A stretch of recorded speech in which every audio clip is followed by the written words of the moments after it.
राजनीति में आने से पहले उनका नाम राजेश्वर प्रसाद था। सुना कि आप यहाँ जितने बंगले थे मंत्रियों के, अफसरों के, वहाँ दूध बांटा करते थे साइकिल पे जा जाके। सारों में तो नहीं क्योंकि इतने सारे बंगलों में कहाँ बांटता मैं। लेकिन ये बात सही है, प्रोफेसर रंगा उन दिनों में एमपी होते थे और ये 5 गुरुद्वारा रकाबगंज रोड में रहते थे, जो मुझे अब मोटा मोटा याद है। और जिस डेयरी में मैं रहता था वो रकाबगंज रोड पर 112 नंबर कोठी है, उसमें हम रहते थे। तो इन सब के मैं गया हूँ। इकबाल सिंह एक डिप्टी मिनिस्टर हुआ करते थे एग्रीकल्चर के उन दिनों में। एक बिहार के ही थे सुभाग सिंह जी, डॉक्टर सुभाग सिंह। इन ऐसे मोटे मोटे नाम याद हैं। तो ये बात सही कि इस इलाके में जहाँ आज मैं रह रहा हूँ, इन कोठियों में दूध दिया करते थे, पार्लियामेंट के कैंटीन में भी। तो दूध बेचते बेचते आप पायलट कहाँ से बन गए? दूध बेचते थे डेयरी में। तो उसके बाद मैंने हायर सेकेंडरी की दिल्ली से और एमबी हायर सेकेंडरी स्कूल से। अब उसमें नंबर बहुत कम आए। उन दिनों में 33% पे पास हो जाया करते हैं, मेरे 36% ही थे तो दिल्ली में तो दाखिला मिलना नहीं था 36% पे। तो मैंने मेरठ जाके एडमिशन ली।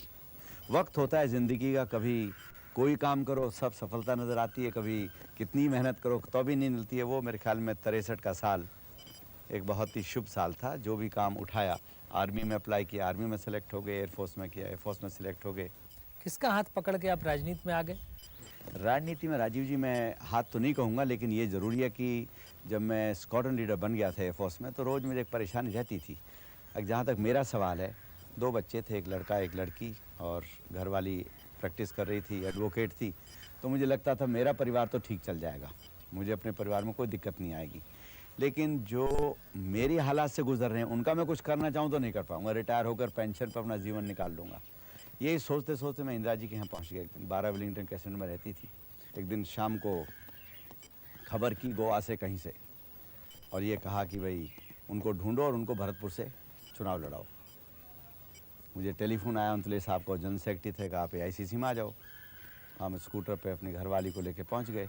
जब हम नॉमिनेशन कर राजीव जी, वहाँ हज़ारों आदमी इकट्ठे हो गए। जब मैं नॉमिनेशन करने लगा तो मैंने लिखा राजेश्वर प्रसाद। शोरा नहीं, पायलट है, पायलट लिखो। तो कलेक्टर ने कहा साहब पायलट लिखो। मैंने कहा नाम तो मेरा पायलट नहीं है, हवाई जहाज ही तो उड़ाए हैं। उसने कि तुम राजेश पायलट लिखो, राजेश्वर प्रसाद उर्फ राजेश पायलट, और 2 रुपये का एफिडेविट इसमें लगा दो। और 2 रुपये का एफिडेविट लेके उस दिन राजेश प्रसाद की जगह राजेश पायलट हो गया।